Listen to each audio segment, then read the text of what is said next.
Hey yo, c'est SB et aujourd'hui petite vidéo où on va apprendre à mettre un surgrip. Alors ce que je vais vous montrer, vous pouvez le faire pour faire péter un câble à l'adversaire, mais ça peut poser quelques problèmes. Donc je suppose que vous connaissez tous ce gars.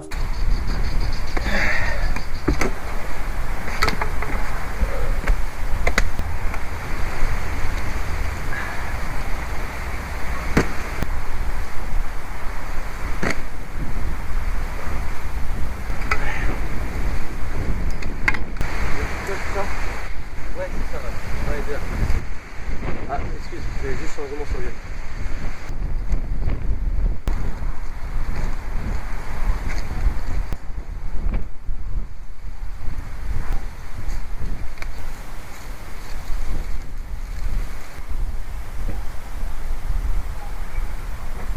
Excuse-moi, t'as bientôt fini? Ouais, j'ai bientôt fini, ouais.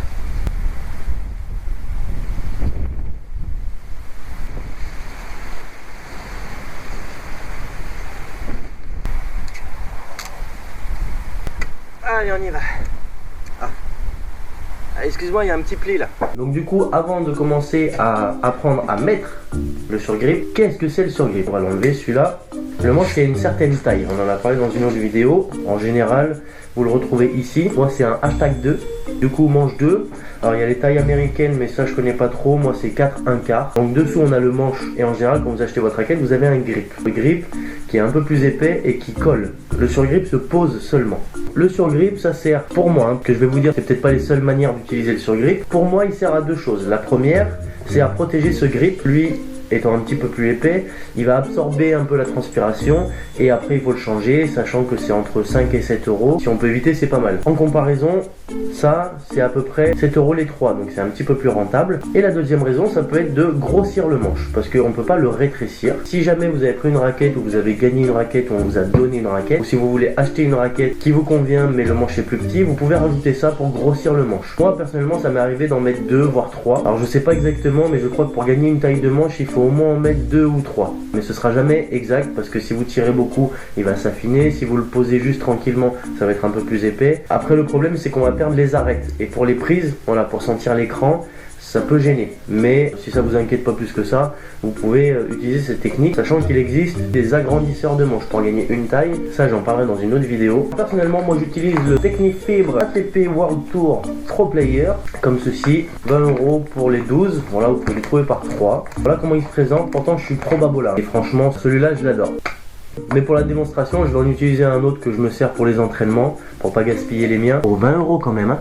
Pas abusé. Donc maintenant, comment se présente le surgrip et comment est-ce qu'il se met? Alors en général, c'est des rouleaux. Vous voyez, celui que j'utilise, moi, c'est pas un rouleau, hein. Voilà, il est plié comme ça. Donc en général, on a une... Oh, cadeau. Une partie qui va se coller ici. Donc moi, ma technique déjà, c'est de le dérouler dans une petite coupure ici. Vous voyez. Donc, vu que je vais avoir les mains prises tout à l'heure, hop, j'enlève le petit bout et je le scotche à côté de moi. Ensuite, on le déroule. Je le dis au cas où parce que j'ai déjà vu des élèves le faire. Sur certains surgrips tout neufs, on le voit peut-être pas beaucoup, mais en général, il y a un film plastique dessus qu'il faut enlever, qui sera la partie du dessus. C'est la partie qui protège parce qu'on va mettre la main dessus. Hop, comme ceci, vous voyez. Donc ça fait tout le long.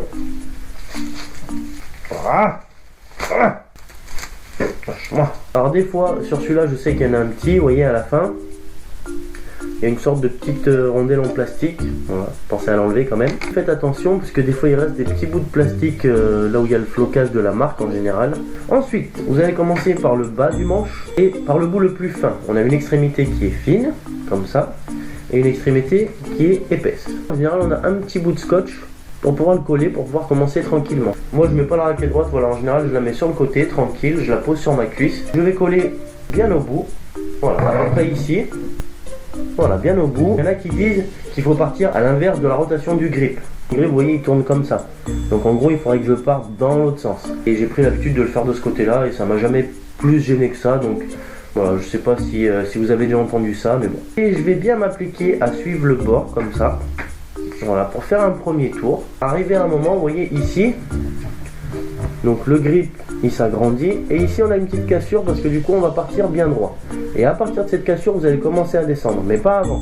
J'arrive à ma cassure ici et là je vais commencer à descendre. Alors il faut laisser quelques millimètres pour que le surgrip se chevauche et ensuite vous descendez en tournant. Donc vous voyez là, Hop, je laisse une petite partie qui se chevauche, pas trop grosse. S'il faut, je reprends comme ça, et quand je suis bien... Hop, alors pensez à bien tirer, vous voyez, parce que sinon ça va faire des plis. Et vu que c'est là où on met la main principalement, ça peut faire des ampoules après. Et surtout, il peut partir, il va falloir le changer. Quand il y a un pli, on revient un peu en arrière, on tire un peu plus, on repart. Voilà, je prends comme ça, je prends un peu de longueur, je tire, je suis le trait, et après je déroule jusqu'en haut. Pour ceux qui ont un petit anneau en plastique, là, vous le remontez, pour pas qu'il vous gêne, vous arrivez comme ceci. Donc c'est là où du coup l'avantage d'avoir enlevé le petit truc noir avant, c'est que vous avez juste à le prendre et à le poser, ici. Hop. Maintenant, vous enlevez la partie blanche. Et vous déroulez encore. Je mets la bague en plastique dessus. Et je suis tranquille. N'hésitez pas à vous entraîner, ça va pas s'user beaucoup en le mettant et en le remettant. Et c'est comme tout, voilà, ça s'apprend. Et c'est vrai que dans les matchs, des fois, surtout s'il fait un peu froid, rester assis pendant 5-10 minutes, on peut être gêné parce qu'il y a l'adversaire qui attend. Donc pensez à le faire avant vos matchs. Si vous voulez le changer pendant le match, c'est bien de savoir faire en 2-3 minutes pour rester dans le match et pas se refroidir. Et du coup, j'ai eu l'idée de me lancer un auto-défi encore une fois. Je vais voir combien de temps je mets pour changer ce surgrip. Je relève le défi. On va le faire de manière officielle, genre Guinness World Record. Donc si vous voulez relever le défi, écoutez bien les règles. La raquette ici, le surgrip neuf là, emballé tout, hein, pas préparé. Et les mains ici. Je commence dans l'ordre que je veux, ok. Et le temps s'arrête quand je pose la raquette ici et je pose les mains sur la table. Il faut qu'il soit posé nickel. Pas un pli, rien qui dépasse. Attention, hein, c'est parti.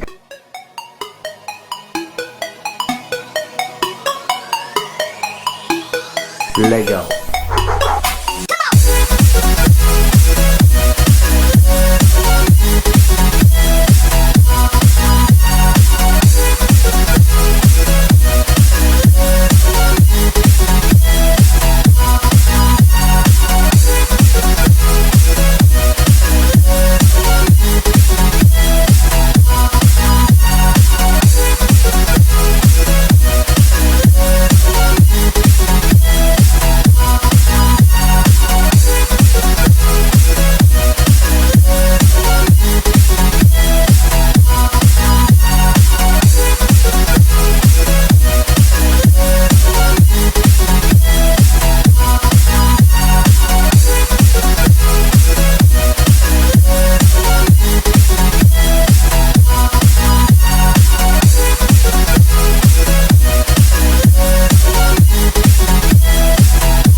Pas de pli, rien qui dépasse, nickel quoi. C'est propre. N'hésitez pas à essayer de relever mon défi et à m'envoyer vos vidéos sur les défis que j'ai fait précédemment ou celui-là, et je ferai peut-être une vidéo compilation des défis pour voir s'il y en a qui ont réussi à me battre. Sur ce, je vous dis à bientôt dans une prochaine vidéo et en attendant, restez fresh.